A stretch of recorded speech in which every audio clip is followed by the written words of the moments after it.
right into it. So my personal situation or my professional situation has changed. Many of you are aware that I work as a AAA game engineer. I'm a software engineer by trade, and then I apply that skill to all sorts of different problems, be it websites or mobile applications or game dev.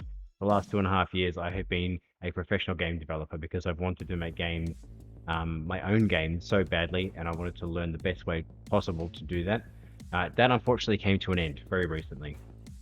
As you probably know, the games industry is in the toilet right now. There are layoffs galore. I was a victim of one of those layoffs, being one of the new additions to the studio, and several other reasons that were given that I did not necessarily agree with.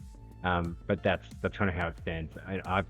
I've stepped back from full-time game dev now, just because there are so many people out of work, and my heart goes out to you if you're one of those, or you know someone who's been affected by it. These people are, the industry vets, they're experienced, they're skilled, but they cannot get work because of, some decisions being made by executives, managers, and some unfortunate decisions made around generative AI instead of hiring actual people. And there's other things in that play, in that situation. But yeah, unfortunately, that's kind of where I'm at. I've had to step back, and I've gone back into web development because it's just a more stable way to support my family and myself. And I do not want to compete with the industry vets that are currently looking for the same jobs. There's not enough jobs to go around. Practically, it makes sense for me to go back to an industry that, first of all, pays better, and second of all, has a lot more opportunities out there. It doesn't mean I'm giving up on game dev or my game dev career. I'm just going to have to postpone my full-time game dev career for maybe 12 months or so. I wanted to be pretty open and honest about that because it has impacted my mental health a little bit. I do suffer some depression a little bit from time to time, and it just sucks the life out of you. So I haven't made as much progress as I would have liked to on my own games, and getting up and competent in my new job has also taken a little bit of time and energy. So there's a little bit of a slowdown, but I wouldn't say I've stopped game dev at all. There's definitely progress being made, and I've got some stuff to share with you right now. So just picking my notes here. I've mentioned everything I wanted to do. Yeah, okay. So let's get back onto Bedroom Blackjack. This is the game I've been working on mainly for a while now. You can see on your screen there is a project with this is a stock character that's I've based my characters on for Bedroom Blackjack, and I've been doing animations with RetroPixel. RetroPixel has been making some additional stripping animations for me, but I found that our communication style, or at least my communication style, me being able to convey meaning about what I need the characters to do, it needs visual aids.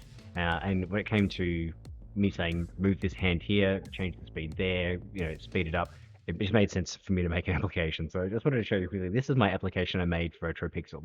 So you can see this is the remove kimono, which you already have.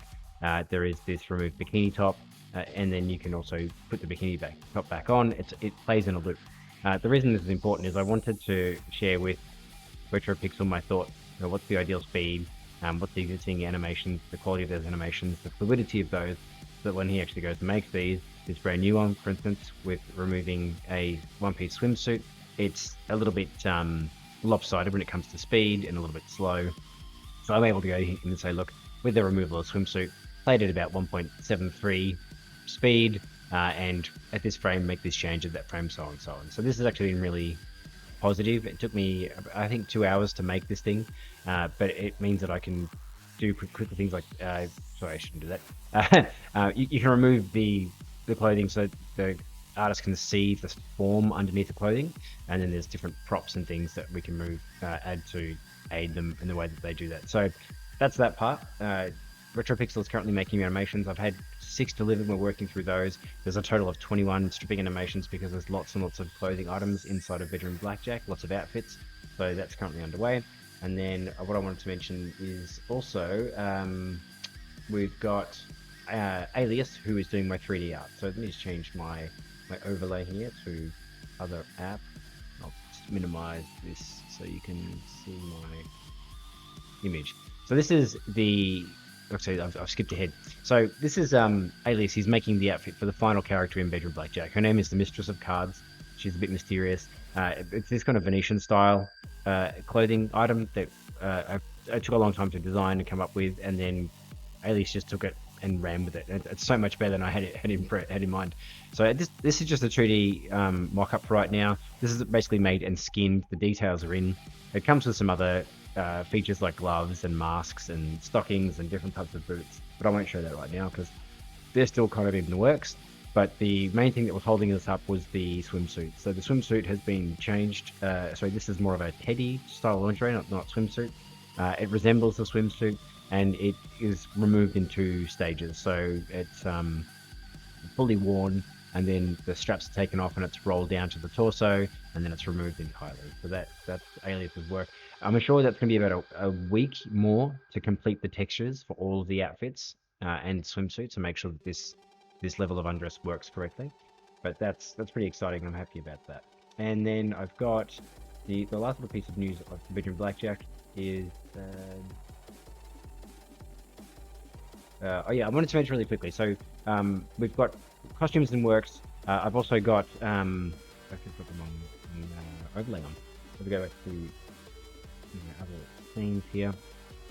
And you'll see this mock-up here. This is the demon room for Ignia. At the moment, Ignia has taken over the bedroom that Clara lives in, and she's redecorated it with kind of a Halloween theme, but it was always intended to be a demon dungeon theme. So the new props are coming in. There'll be changes to lighting, there'll be changes to props, and this will now look like her room. It will look like she's done a decent job of renovating, whereas now I've just kind of plonked in some spiders and spider webs and Halloween props. So that's pretty cool. So I'm happy with that. That's the 3 main art directions that have to complete before the game is out, and we're aiming for a release of 1st of July this year. It's going to be tight, but I think I can pull it off. I've got some story changes to do, and there's some polish or quality of life stuff, but the game is mostly complete and mostly waiting on art.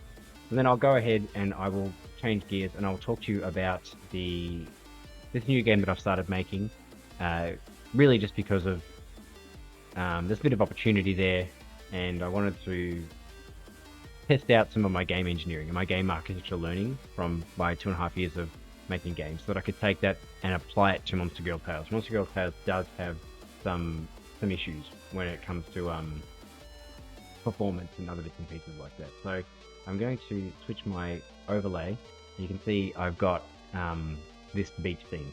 And the beach thing, the way it works is it's like it is a copy of a fruit merge game.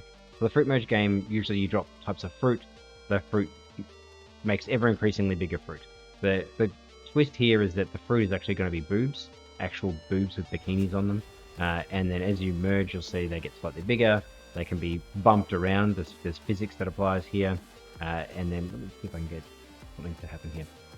Her breasts will expand. Like the higher you merge, see this is currently a peach, you get coconut, pomelo, and different types of melon.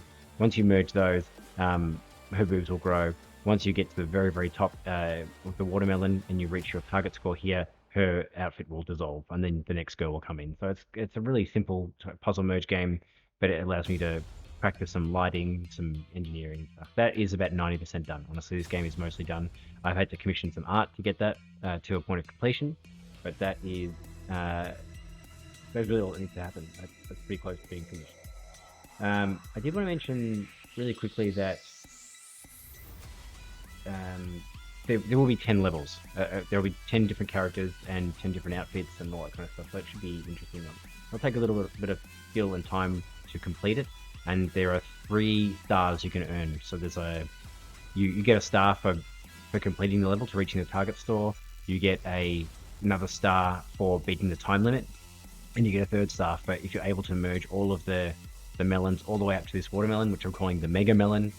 You'll get 3 stars. So there's some skill involved and some completionist attraction. Things like achievements will be awarded for getting 3-star grades on all of the levels. That really excites me, actually. It's a little bit of programming. It's not terribly hard, but it does add a lot more depth to the game. So having said that, let's talk about Monster Girl Tailes. I know you've probably been waiting to hear about this. It's been my game that I've been making forever, and it stalled a little bit because I really ran into issues hiring a decent... I shouldn't say decent. I had some plans about how I was going to make the 3D characters. That they're going to be base models that I could assemble, and then I would take those really flexible models and put them into my Monster Girl Tailes JRPG game, which I'll be making in the future. Turns out that was just way too complex. So that fell in a heap. and I've had to stop and take stock. I have since spoken to a brand new artist, and they will be making. Actually, I say will. We're currently negotiating pricing and scheduling, but after Bedroom Blackjack is done, I will be getting that artist to hopefully make up 10 to 12 characters on the Monster Girl Tailes roster. And if we recall, Monster Girl Tailes is it's not an action RPG, it's an adventure game.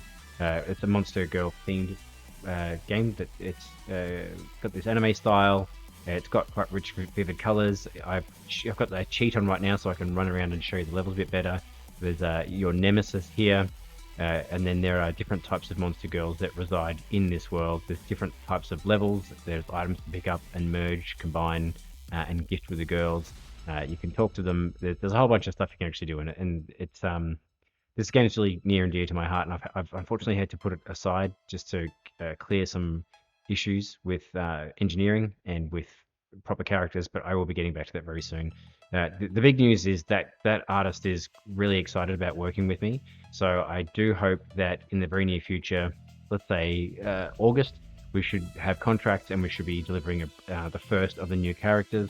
The art style for all of the characters will be much the same, so it's still going to be this really anime inspired theme, but the characters will be richer, they'll be able to emote better, and the physics will be much better as well. So that's pretty exciting for me. I can't wait to finish this game. I can't project the completion date. It is, however, about 50% complete, if I'm being honest. Most of the game systems in place. Mostly, again, art is what I'm waiting on. Need reliable art to get that done. So that gives me, gives you the full overlay of my master plan. Bedroom Blackjack was my first game to get out the door. And then I've got Megamelon, which is a very small puzzler, which will not take very long at all to get out, and that will be relatively cheap. It's only $1 or $2. That's how I expect that will work out. I've got a long-term plan for Monster Girl Tailes and bringing it to completion. That will then dovetail neatly into either the Monster Girl Tailes action RPG, which is kind of a live hack and slash, or a JRPG. I haven't decided yet, but a lot of the learnings that I've picked up along the way with engineering and architecture and game design and performance, and the contacts I've made in the art community, I see a really bright future for what's happening next. I have negotiated with my new employer to have a day off once a fortnight. So I get dedicated day to get to do game dev twice a month, and then in my evenings I'm pushing super hard to do more and more of this game dev, because it's really what lights me up. I'm not a spiritual person by any means, but when I make games, I just feel like this is what I'm here to do, and there's nothing that brings me greater joy. And there's nothing that brings me greater satisfaction than speaking with all of you and giving you games that you quite like to play.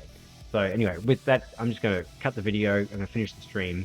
I'll upload this very, very soon. In the meantime, take care, and I'll see you next time.